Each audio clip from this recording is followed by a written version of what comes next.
Hello, welcome to the FilmPulse.net podcast. This is episode number 104. My name is Adam. Today we have Kevin with us. How are you, Kevin? I'm doing okay. Good. Today we'll be going over some of what we've been watching before having Film Pulse contributor Ernie Trinidad back on the show for a feature review of the Lego Movie. And finally, we'll be going over this week's movie predictions, new on VOD and DVD and Blu-ray releases. First up, let's go ahead and jump into what we've been watching. I'll start it off this week. First movie I want to talk about is a comedy called Awful Nice. This came out at South by last year. We didn't get a chance to see it, but I'm finally getting a chance to see it now. I thought that this was really funny. Now, you're going to be reviewing this in a couple weeks, I guess, but it's basically about two brothers that they're kind of estranged. They're estranged. Their father dies, and they inherit this lake house. And they decide that they want to just sell the lake house, but first they need to fix it up. So they decide to do it themselves, and it's basically just about the crazy shit that they get into while trying to fix up this lake house and try to not kill each other in the process. Yeah. And it's extremely funny. Like, I was just rolling over some of the stuff that happens in this movie. I'm not going to get into it like in detail because I'm not sure that it's out yet, but now I'm trying to remember this movie from South by. Does an Alonzo Mourning card play a part in this? Yeah. Is that the one? Yeah, this is the director, okay. Todd Sklar, actually made a short film that got into the whole Alonzo Mourning. Has 92 skybox on. Yeah. So there's tons of stuff like that in this movie where the one brother is trying to find his Alonzo Mourning rookie card so he can sell it, and the other brother finds it and burns it. And then there's like one scene where he sends him out to get supplies, and he comes back with tiki torches and sombreros and a Virtual Cop 2 arcade machine. I also noticed that the sea otter is in this movie, so I'm pretty amped up. Yep. And Stabler's in it. Yes, he is. Got some Stabler. It's a weird movie, but it's kind of irreverent, I guess. It's just really quirky and fun, and the dialogue is just amazing. Just the weird shit that happens in this movie is incredible. I'm looking forward to this one. And these brothers hate each other so much. Like, they'll just randomly burst into fist fights, and it's so funny. So I definitely recommend that. I want to start off by talking about a movie that I wasn't able to watch because I didn't get to talk to this with you. Don John. I tried to watch Don John. It didn't work. It didn't work.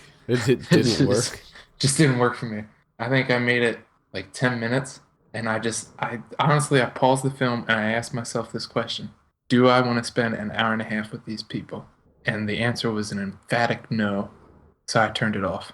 Well, they smoked a cigarette and then did something else. And it's not to say that it's a bad movie. It's not a bad movie. It's just I just couldn't spend time with those people. I just couldn't do it. Yeah, I mean, they are kind of caricatures, but and it's just with the sounds of their voices too. It's just like, no, nope, not into the Jersey accent. Not doing this. I'm sorry, just can't do it. Can't. I tried, and I'm not saying that it's a bad film because in the 10 minutes that I did see, it seemed like Joseph Gordon-Levitt was pretty much nailing that character, the character that he was playing, but I couldn't take that for an hour and a half, so I just had to stop it. That sucks. I had to turn off. Couldn't do it. Plus, I'm just getting tired of sex addicts. Yeah, it's played out, son. I'm still interested in Nymphomaniac.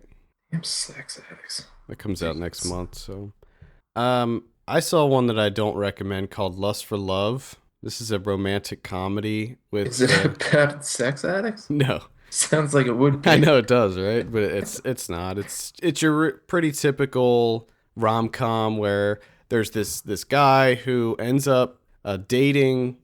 He ends up dating the girl of his dreams that he's loved since he was 5 years old, and then they go. She dumps him, and he has this friend who tries to help him get back on the dating horse, so to speak, and like she tries to give him tips on dating, and he tries it out, and it's nothing's working because he's being kind of a douche. Like, he's lying to women and just being a complete dick. And then he realizes, like, I'm a really sweet, sensitive guy, and I need to just be myself. I need to be honest. So he is, and then he starts getting the chicks. What? He starts pulling them in. Starts pulling in the chicks. Oh, man. But then, of course, the ex comes back into the picture, and she's like, I want to give us another shot. Oh, shit. But then he realizes, like, you know what? I was in love with my friend the whole time. Yeah, I'm too good for you. I was in love with my friend that was giving me the tips the whole time. You've never seen that happen before. Yeah, so Never. it's just a super cliched, typical romantic comedy. Fresh. Yeah. Sounds fresh. This is directed by Anton King, and it stars Fran Kranz, and it also stars two other people from the Joss Whedon show Dollhouse. So it's a bit of a Dollhouse reunion of sorts. All right. So if you're into Dollhouse, you might want to check it out. But Dollhouse and rom-coms. I just didn't like it. My full review's up on the site. You can check it out there. This sounds awful. Manila folder. I want no part of it. A movie that was slightly a manila folder was In a World. Lake Bell's debut. Yeah, I've been meaning to watch this. I just haven't got around to it yet. Well, it sucks you in with this whole, movie trailer voiceover community, which is where it's set. Lake Bell is the main character, obviously, and she's trying to break into that world, which is, obviously male dominated, and her father is actually like the biggest one now that what's his name, Don LaFontaine is gone, and it's all about they're gonna bring back the words "in a world" to movie trailers, and it's all about who's gonna get the job.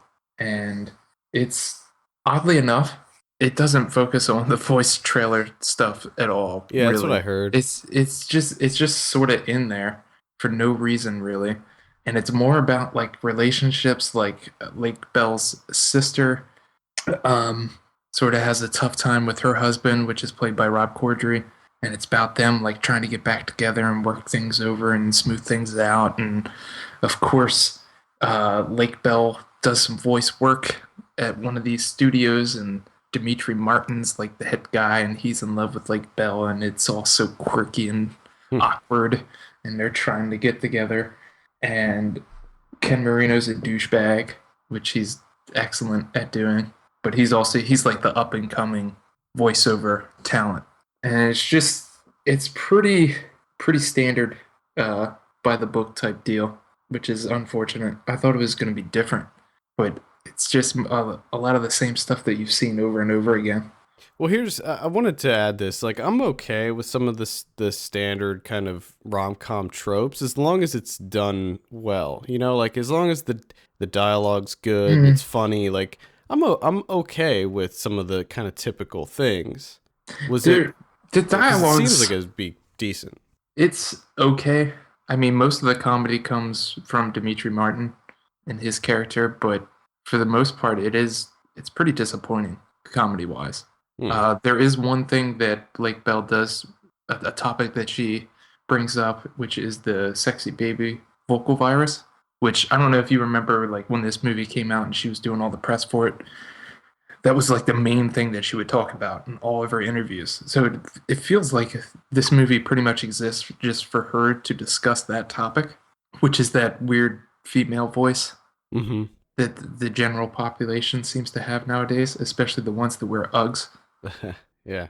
And like a lot of those bits work really well because, I mean, for me, that whole voice is the most bizarre thing that I've ever experienced in my life.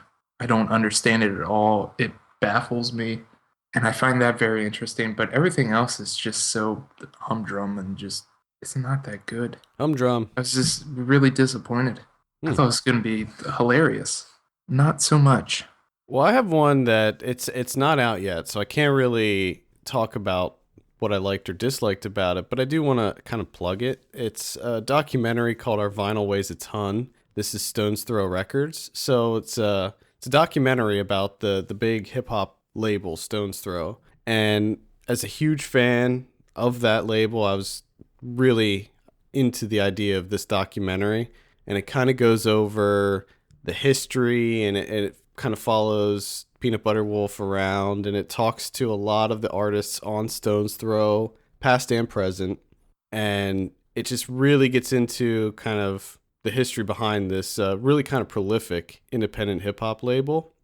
And rather than kind of talking about what I thought about it, it is premiering at South by this year. And I wanted to mention that they're doing a tour where they're going to be hitting up a bunch of cities and doing a sneak preview of the film, as well as doing performances by various Stone's Throw artists.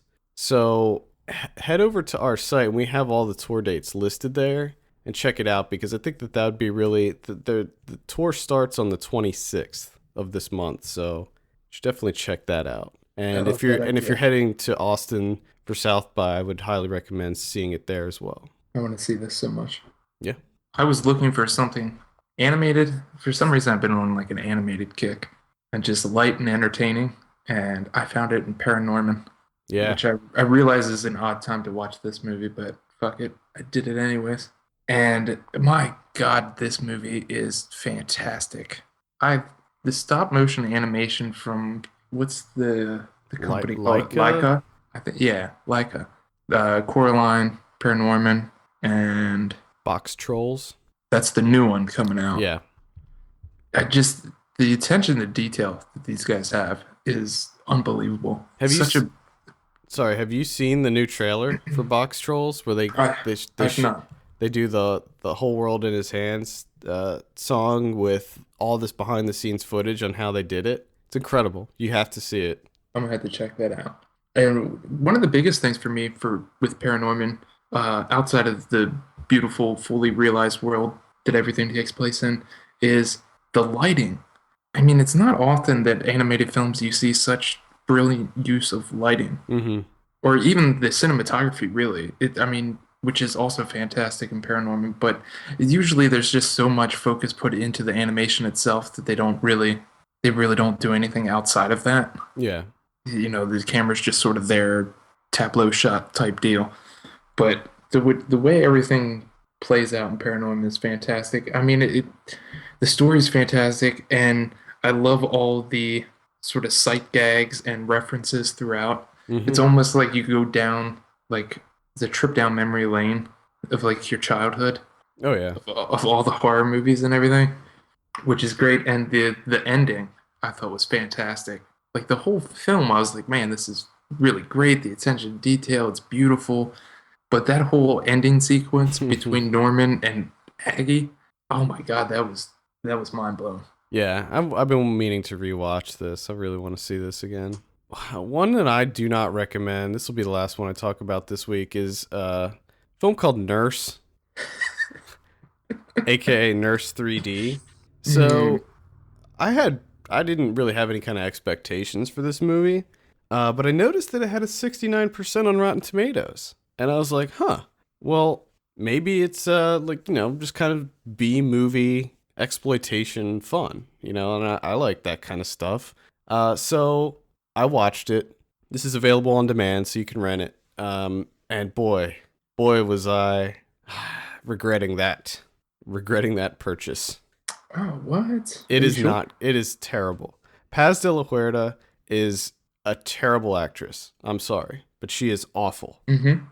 And all the acting in this movie is so bad, and that's okay. I mean, in a movie like this, you don't expect it to be good. But where it got me was the story was ridiculous. There were so many holes in the logic. Judd Nelson's in it, and he's awful. Don't you ever say that about Judd Nelson. You kidding me? He's so bad in it, and dare you? The gore, with a movie like this, you expect two things. You expect a lot of sex, and you expect a lot of gore. And it does have a lot of sex, a lot of full frontal nudity in this, but the gore part of it is awful. Like, it's all CG, and it looks so bad. There are so many, because I watched it at home, so I didn't get to see it in 3D.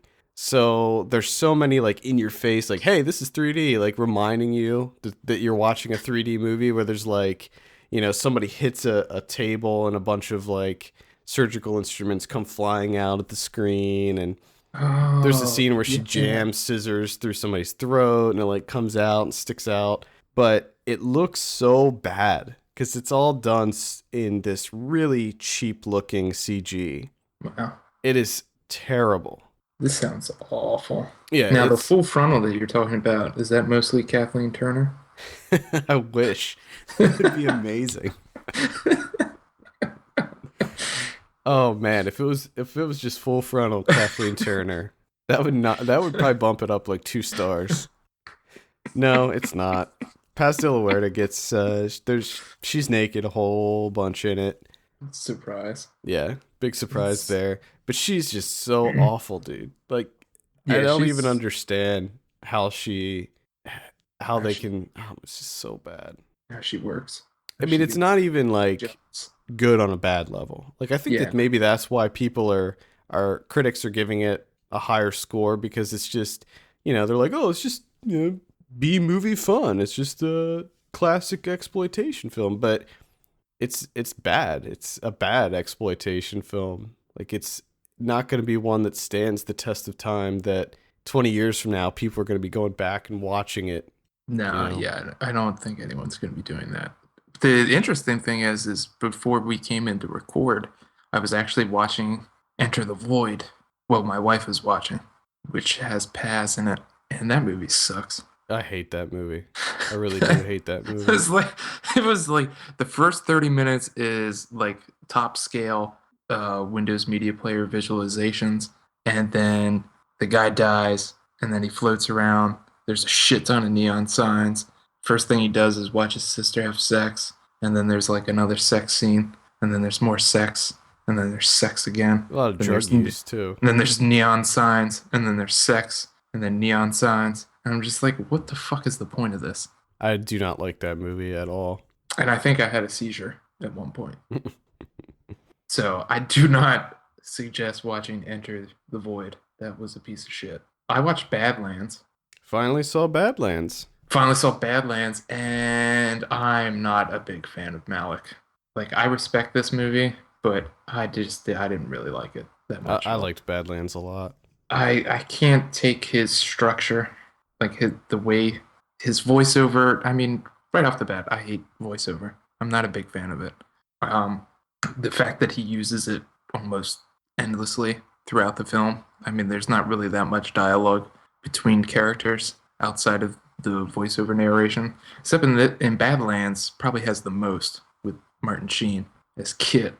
Mm-hmm. But I thought Sissy Spacek was terrible, just absolutely awful. And oddly enough, the cinematography didn't impress me, which is usually like the only silver lining to his films. I'm like, well, at least it looks gorgeous. But this one, not outside of like the house burning down, when they did that, I loved that scene, and like the when he's driving the Cadillac through the dirt fields, and then when there's the car chase at the end with the cops. I like the shooting in that, but outside of those two scenes, it just nothing really struck me. I liked it. I loved the music though. The soundtrack was fantastic, Agree. especially the xylophone pieces. They were they were perfect. Reminded me of True Romance. Yeah. Oh yeah. Like you could definitely in True Romance, it's like you could definitely see the influence there. Yeah, he should definitely sue them. Really should he should have sued. I mean, he just told that shit outright. But then again, I mean, it's pretty much Bonnie and Clyde. Yeah, But outside of that, I thought this was going to be the one because it seems like everyone loves Badlands. I do. I gave it a 10 out of 10. So I thought I remember you giving this a 10 out of 10, and I was all amped up, and I was like, this is going to be the one. This is going to be the one that does it. And I'm going to be like, Malik is awesome, and I'm more like Malik is meh. well, I'm not a huge Malik fan either. So I can't take that philosopher poet voiceover well, yeah. bullshit. See, I can't take it. it worked for me in Badlands. Like it didn't work for me. It definitely didn't work for me in To the Wonder, and it kind of worked, but not 100% in Tree of Life. But Yeah, I will say that I think this is the best that it has worked. Now Okay. I do need to see Thin Red Line because I remember thoroughly enjoying that one, I like but it's that been one, yeah. but But it's been so yeah, long. like I can't remember any of the kind of voiceover philosophical stuff in that, Yeah. or even if it exists in that. I seem to remember there was like a scene on like a beach or maybe in a field or probably both in Oh, that I'm movie. sure there was a field. There has to be a field. I just the good thing about Badlands, I guess, is the voiceover didn't contain, since this being his first film, it didn't have a lot of that pseudo poetry BS in there that his, Yeah, it was more like To like the just Wonder has, which yeah, is just like nonstop, and you're just rolling your eyes at like every single line. Like, are you kidding me? yeah. Instead of a moonbeam? Oh, God. I respect it, but I didn't really like it. All right. Anything else for you this week? No, that's about it. All right. That's Let's go ahead and bring Ernie on here. Ernie, thanks so much for coming back on the show. How you doing, sir? I am doing good. Doing good. How you doing? Good. So we're talking about the Lego Movie. This is playing in theaters now, directed by Phil Lord and Christopher Miller. Stars a ridiculous number of people. Will Arnett, Elizabeth Banks, Chris Pratt plays the main character of Emmett. Will Ferrell is the villain. Alison Brie's also in it. Charlie Day, and a huge number of cameos are in this. Now, I have a review up on the site, so we'll start with you, Ernie. What did you think of the Lego Movie? I was a bit trepidatious about going into this one because I knew there's been a plethora of direct to video Lego movies that were basically TV level that I never bothered to see. So I was hoping that at least it'll be smart and funny for adults. And fortunately, it did turn out that way. It was actually really amusing and tongue in cheek, and it wasn't afraid of taking shots at itself. And it was just a fun time. Yeah, it was a movie that was entirely it was almost like it was better than it had to be. Like it was a movie where they could have easily just made it a CG Lego movie with a generic plot, but I feel like they just went the extra mile. I mean, first of all, it's like 90% done with Legos, like actual stop motion, Right. which I thought was incredible. Like that to me, the animation looked amazing, especially on the really like detailed things. Like the one thing that really impressed me a lot was the water, like the scene when they were in the ocean. I was just like, how did they? Uh, on the ocean or under the ocean? Well, I guess the main thing that I was thinking of was like the waves. How like Yeah, the when they waves were themselves were pretty impressive. yeah, like when they were first on top of the ocean.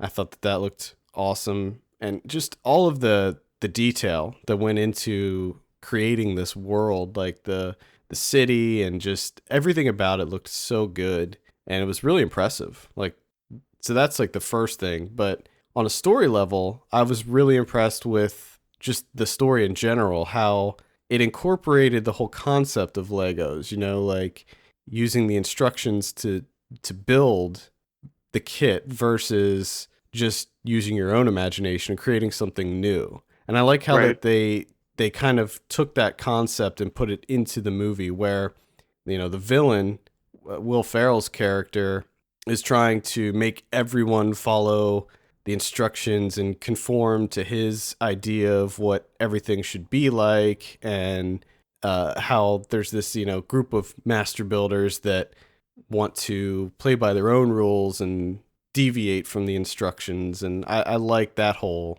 concept. I think that was it was a movie that was a lot more deep than I expected it to be. Hmm. And Hmm. there's something I want to get into in spoilers that I feel added a whole new level that occurred near the end, but Right. I'm gonna save that. Um, as far as the comedy, what did you think of the comedic aspects of it? Not necessarily in your face, which is good. It's just like little bits, like little bits of humor that may go over a kid's head or something, or just stuff that adults would appreciate, Yeah. or not even to tap into the nostalgic value of playing with Legos. I mean, granted, when I was a kid, Legos were pretty generic. There Hmm. wasn't any of these elaborate set pieces or like set designs that you buy in packages. Just like you just here's your bucket, here's your Lego block, go play. all I had when I was a kid. Yeah. And I made do with that. I remember making my fair share of spaceships and castles and whatnot. Yeah, But and I loved how they incorporated everything of the universe from the past to the present, and basically just creating the Lego universe. And I did see it in 3D, so the 3D really helped. So it's really added to the depth of the actual sets themselves. yeah, and I did like how a lot of the humor was based on dialogue. Like I thought that Morgan Freeman was really funny in this, and I thought that Chris Pratt was funny. Pretty much everybody, all the characters were funny. I loved whenever Superman and Green Lantern would be on there, Channing Tatum and Jonah Hill. I thought that Right. all those little scenes involving them were funny. The fact that they had the 2002 NBA All-Stars with Shaq, I thought was hilarious. But they did use a lot of kind of visual gags. I mean, we were always aware that this was Lego, and they had fun with the fact that these are Lego blocks. So a lot of the humor was based on things happening with the Legos. Yeah. Also, the restrictions of the characters, like right in the opening few minutes when you meet Emmett and he's getting ready for his morning, and if you play with those little mini men, then you know exactly that's all they can do, and that's and basically when he's doing his exercises, all he does is what his character, his design can do. And it was just very funny. Yeah, and like I like the fact that they could spin their heads around and look behind them and stuff like that, and just all the little things, and just the concept of just building different vehicles and stuff like that. And I like how Emmett's big design was the double-decker couch, which as a kid sounds really cool. Yeah. But I was like, yeah, not too practical. I thought that Batman had a much bigger role than I expected. And I thought that Will Arnett did a good Batman voice, and I thought that he was funny. I like the fact that they were kind of poking fun at the DC characters too, which I didn't expect, DC to be so willing to sign off on them essentially making fun of these characters.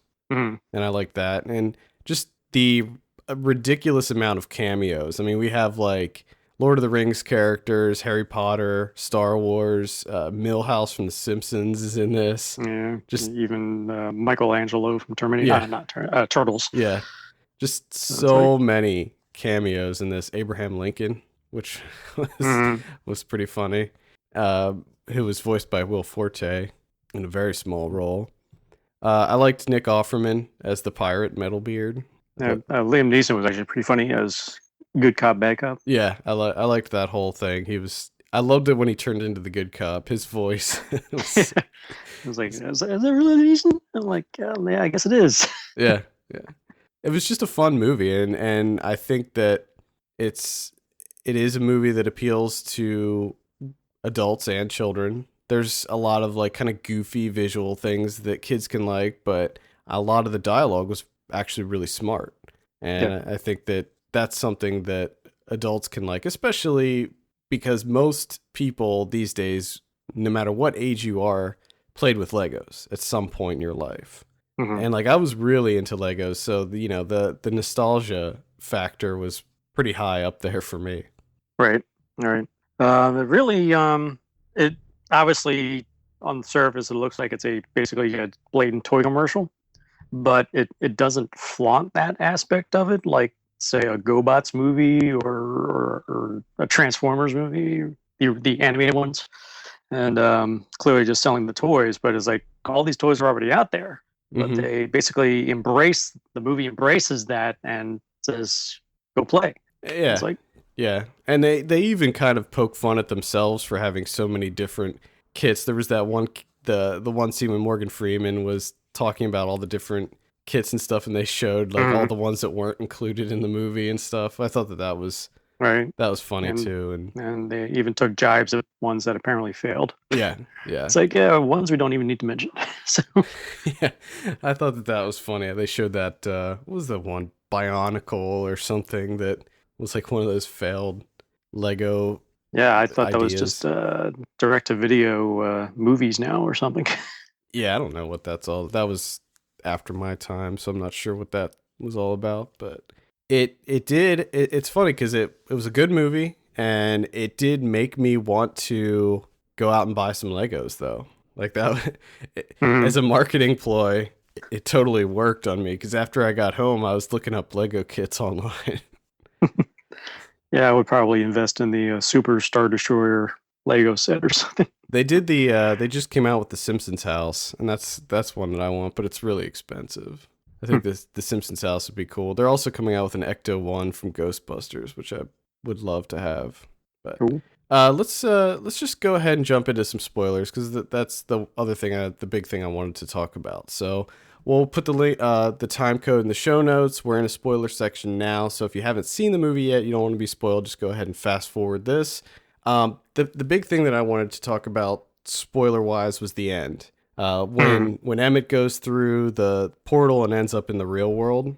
Right. And I thought that this was such an interesting dynamic that they added, because to me it changed the whole dynamic of the movie, because once you realize that everything that we saw previously was a kid, it was essentially in a kid's imagination playing with his dad's Lego city, and then his dad, who's played by Will Ferrell, comes down and starts yelling at him and stuff. It made me realize, like, okay, the what's his name, President or Lord Business, is the father and Emmett is the son, and it just added this whole new layer onto the film for me. And it turned it into this kind of father-son story, and I thought that it was so impressive that they did that.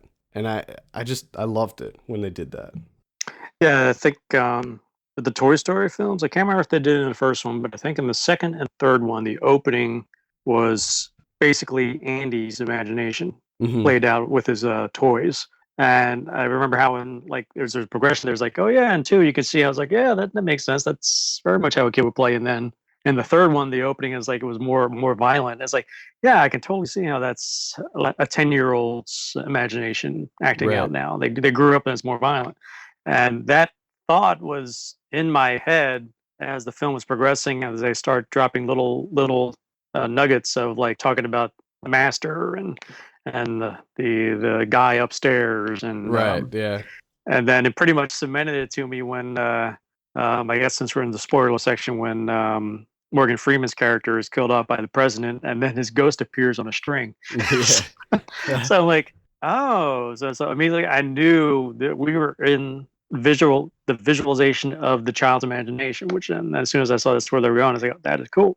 Yeah. Because it's like not many films actually you were able to tap in and capture the kid's imagination and let it play out, because you can see how, looking back, you look at it and it's like, yeah, I can see how that, because you're watching, it's like, yeah, this plot seems kind of kid-friendly, generic, and then you realize, because it's basically plotted by a child. Right, exactly. So, and I just love how, we then get to see like the entire city in the real world, and Will Ferrell seeing, at first he's angry because he's one of these adults that just has all these toys and doesn't let their kids play with them, and he realizes that his son made these incredible things out of these blocks, and he realizes that he should be letting his kid play with it after he sees all the really cool stuff that he made, and then he kind of embraces that creativity.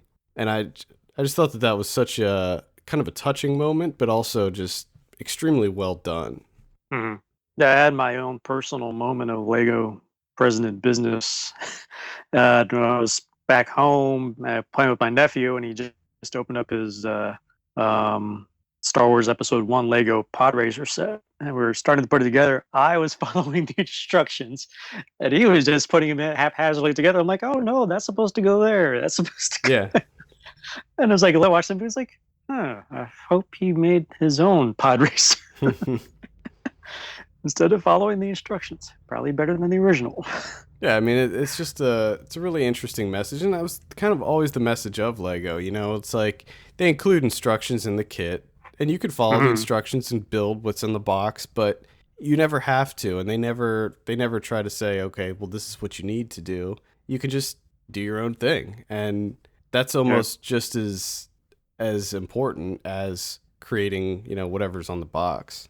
Yeah, it basically really undermines the importance of creativity. It's saying it's like, don't be held back by what everybody wants. Just do your thing, no matter how stupid. Yeah. And then that really ties in with the very, very end, where what the dad says is like, you know, your sister's gonna have to get to play down here now. That was and great. then the whacked out kitty Legos come in, babbling some unknown baby talk. Yeah. And it's like I just started dying laughing at that point. And I guess they're already working on the sequel, I guess, now. Yeah. That's Yeah, that's what I heard. continue. Yeah. But I was just really impressed when they made that switch over into like the real world and stuff. And I mean, we know from the beginning that it is sort of in the real world because they have real world items in the movie. Mhm. Like they have coins and the Craggle, which Yeah, I love how I especially love how the poorly pronounced names given to other real world items, like an X-Acto knife is the was it the I can't sword remember. of X-Acto or something like that, or Exact Zero. That's what it was, sword of Exact Zero or something. Yeah, I love that and the and crazy then glue that they call the Craggle. and the Band-Aid. What do you think? It goes like the Ban Aida or something. Yeah. They call them relics that they find that are like real world items. And the Nihil Polish remover. Stuff like that. Yeah, so we know that it is based in the real world, but once they switch over into the actual real world, I thought that was just incredible. Any other kind of spoiler-y things you want to talk about? Yeah, I was not expecting the Star Wars cameo at all. Oh yeah, that's right. I knew that the DC characters were in there, and then based on what you saw in the trailer, you kind of knew who was in there, but I didn't know any other cameos that might have been in there. So when the Falcon comes flying in, I just started laughing, and then Chewie, 3PO, Han, and Lando came out. It's like I could tell that wasn't Harrison Ford, but obviously it was Billy D. Williams is pretty clear. It was Billy and D. Anthony Williams. Daniels. Yeah. Yep. And Anthony Daniels were there doing their voices. I thought it was great. I think I think the fact that even in Lego form, seeing Batman jump into the Millennium Falcon was pretty awesome. Yeah. And then to come back and saying it's like, yeah, it turns out they're all dudes. I was like, that was funny. Yeah, there were a lot of kind of adult humor things in there that I really liked. I thought it was just really funny. But at the same time, you know, I saw it in a theater full of kids, and the kids were loving it. Like they were eating it up. So yeah, it was kind of amusing at the screening I went to with friends of mine, and the kids were like all in the back, and it was funny. Just I wish I took a picture, but the entire row that I was in, all adults. It's like we all separated ourselves from the children. So and then it's like that helped. Yeah. I also liked Charlie Day as the 1980s spaceman. I thought he was really funny, especially the end. The end when they finally let him make a spaceship, and he just kept his screaming cry was spaceship. I thought that was great. I loved it. I can't wait for the sequel. I thought it was so much fun. I also loved how they used the schematic, and when they were building their whatevers, and they just looked around, and they saw the part, and you see the part label. Oh yeah. And it's like, and they just start cracking up. It's like, oh yeah, I need part 3006728. It's like, yep, there you go. It's like, yeah, I like that too. How they could like all the master builders could like visualize and see all the part numbers and stuff. I thought that was great. And what was the block of? Was it the block of restriction? The piece of resistance. The piece of resistance. I'm assuming that was that the cap? It was the cap to the crazy glue. It was the cap to the, because I always remember the crazy glue was a round cap. Yeah, no, it was it was this some crazy glue has a round cap, but that one has a square cap. Any other spoilers before we jump out of this? No, none that I can think of, except be prepared to find yourself every now and then saying everything is awesome. Oh God. Yeah. That song's been stuck in my head since I saw this movie. And I hate it. Yeah. It says, yeah, awesome. It's like, oh, everything is awesome. All right, we're out of spoilers now, so welcome back. Yeah. I guess going back to the animation, I like how like even the water was animated in Lego and the fire as well. How it Mhm. was the The plastic actual pieces. Yeah. pieces. Yeah, I thought that was great, and Yeah, I read that they did use some CGI, but they wanted to blend it so perfectly that you can't tell yeah, I read which that parts are the too. actual stop motion and which are the actual CGI moments. So You can't I would, like I was looking for it because I did read yeah, that too before I saw the movie, and I couldn't pick it out at all. I would imagine that the parts, the scenes that are like really heavy in characters and action and effects, like the Like when firefights and the shootouts and yeah. explosions and whatnot. Like maybe those, or maybe probably, but Well, either way, they did an amazing job with it. Like it yeah. was really hard to tell any kind of CG apart from actual Lego pieces. Which I think Hmm. is, I mean, that's like a huge thing though, because like in all those other straight to DVD Lego movies, they're all done in CG, and there's always parts of it that don't feel like they're actually Lego. You know, like the way that the characters Hmm. move and things like that. And the fact that I feel like it was kind of a risky move to make an entire movie out of Legos. I mean, Hmm. that seems like a pretty huge undertaking. And I really think that Yeah, yeah, doing it like that was great. yeah. For a stop motion movie, I mean, it's up to people like just animating the figures, but having to build these things and constantly changing them for every frame. That's a lot of moving parts. Yeah, I mean, it was a pretty ambitious project. I mean, there's some huge action scenes in this movie. I mean, it's definitely not a dull movie. I mean, there's like giant action set pieces that are happening. I mean, there's air battles and Hmm. everything. There's just so much destruction happening, and it's incredible. Hmm. It just makes you want to find like a Lego, not go to Legoland, but just find a place with those like displays of Lego built creations. Yeah, yeah, exactly. That's pretty much all I have. I actually gave this a 9 out of 10. What are you going to give it out of 10? An 8 out of 10. 8 out of 10? Okay, solid. Any final thoughts on the Lego movie? I feel like there was a couple other things that I missed, but you can read my review in full. I would just say that for a kids film, don't just because it's a kids film, don't like feel like you don't need to go see it. I mean, it's definitely one to see in the theater and in 3D, and there's no shame if you're the lone adult in the theater because obviously at some point you were a Lego kid, so there's Yeah, it's all good. yeah, definitely. And just, it's almost worth seeing just for the ridiculous amount of cameos as well. Like Hmm. I think there were probably some that we didn't mention. I don't think we mentioned Elizabeth Banks. What did you think of her as Wild Style? Um, no, she was fine, and I even if I didn't know it was her, I wouldn't have known it was her. I would think it was some other like teen actor or something, or Yeah. but she was actually pretty funny. Yeah, I thought she was fine. Allison Brie as Unikitty, I thought that she was pretty Hmm. funny, especially when Yeah, she she was loses it. good. Yeah.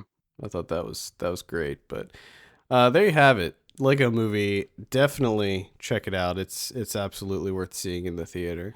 So, Hmm. all right. Thank you very much, Ernie. You have a good one, and we'll have you back probably very soon. Actually, Yep. Oscars are just around the corner. yeah, we'll probably have you back for RoboCop because Kevin's refusing to see that too. So, all right. Thank you very much, sir. Appreciate it.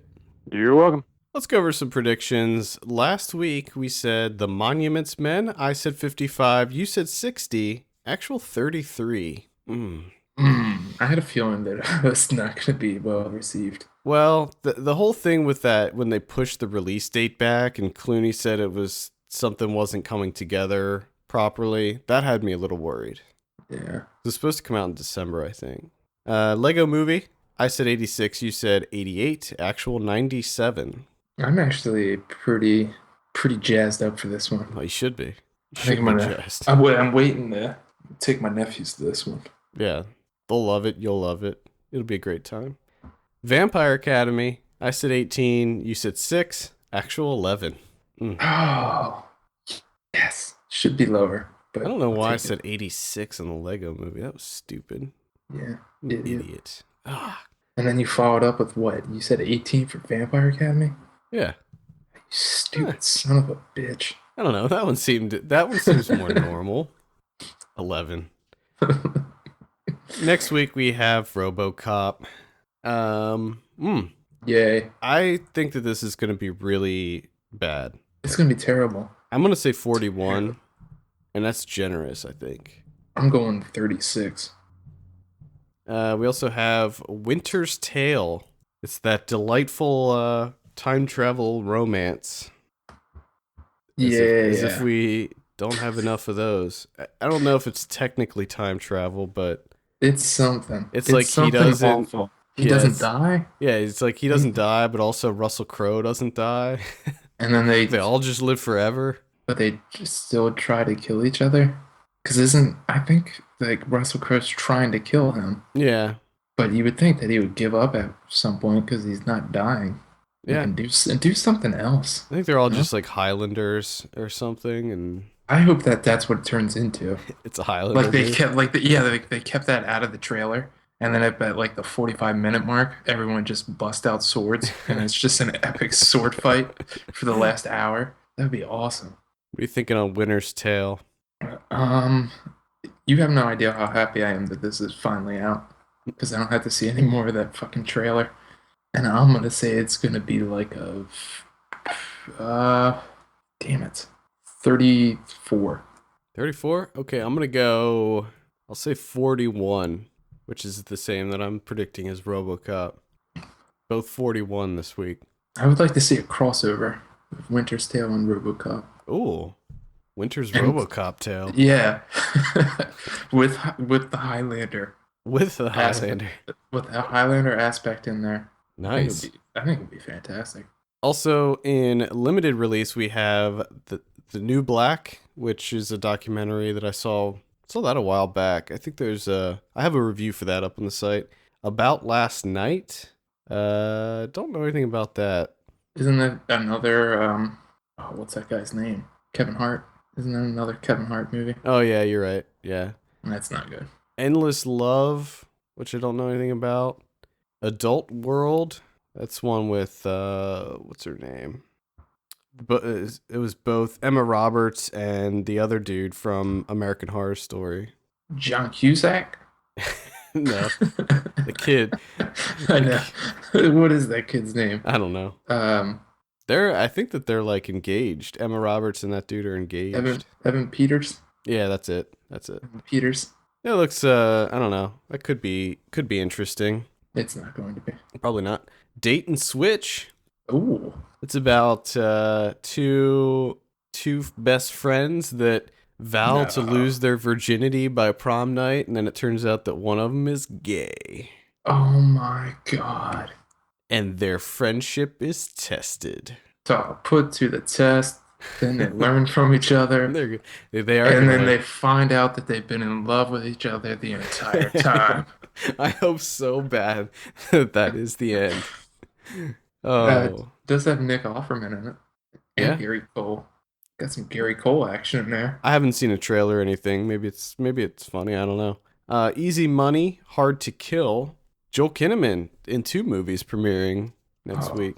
Kinnaman Weekend. I think that is the 3rd movie in that series. I think it's like maybe, I don't know. Who knows? I don't know. And finally, Down and Dangerous, which I don't know anything about, but we'll probably have a review for that up next week. Down and Dangerous. Video on demand next week. We have The Returned, which is there's kind of an interesting looking zombie movie. We'll have a review for that up as well. Adult World, Date and Switch, and Down and Dangerous. Down and Dangerous also has Judd Nelson. Oh shit. Judd. Ugh. Which means you're watching that son of a bitch. Unfortunately, I am. He's gonna we have a act screener all for over it. it. He's gonna act so hard all over that movie. Him and his mustache. Ah, he has a mustache? Yeah. That's a terrible life I mean, choice. I don't know if he has one in that movie, but in Nurse, he definitely did. Next week on DVD and Blu-ray, we have The Adventurer, The Curse of the Midas Box. What? Yeah. They tried to send us this movie, and I said no. The Midas Box. There's some people, like Michael Sheen's in that. There's some people in it, but it looks so bad. Like The Adventurer. I don't know what that's all about. All Is Lost, which I recommend checking out. You recommend that one?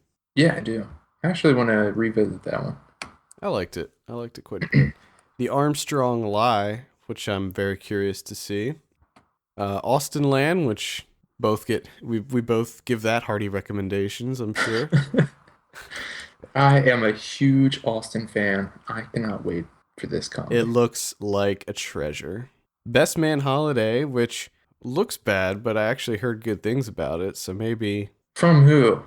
From critics. who? Critics. Who? What critics? Various critics on the interweb. Lies. I've never All I never lies. saw the first one, so like the first time I saw the trailer, I didn't even realize it was a sequel. Oh, it's a sequel? Yeah. No. All I know is Morris Chestnut. Yeah. That's all I know. The Counselor, which has a really terrible Blu-ray cover. I don't know what they were thinking with that one. You want to get all those people in there. Get all those faces in there. Well, I heard the movie looks terrible as well, so. Yes, it does. It looks god awful. Diana? Whatever happened to that? Did that even come out? I don't think it did. And I know that it was I like... remember it getting destroyed. Yeah, like critics destroyed that one, which is kind of funny. But Ender's Game, which I actually liked, so I do recommend seeing that. I was surprised at how much I enjoyed that movie. It's nothing great, but it's there's some fun to be had with it. Haunter, the Vincenzo Natali one with Abigail Breslin, saw that at South by last year. Didn't like it too much. Disappointed. It doesn't look good. He has a new web series, or I guess it's not a web series. It's on TV in Canada, but they released the first episode on the internet. It's like a horror anthology series, sort of like, I guess, Tales from the Crypt or something like that. Yeah. But it's really good. I watched the first one. I can't remember the name of it. It's terrible. It's called like Darknet Files or something. It sounds familiar. It's good. It's good though. It's actually a remake of a Japanese series. Oh, okay. But it's the first episode was quite good. You can check that out. How I Live Now, which I didn't like at all. Was that Cousin? Mm-hmm. Cousins. Cousin on cousin action. First Cousins. First Cousins getting down. Doing it up.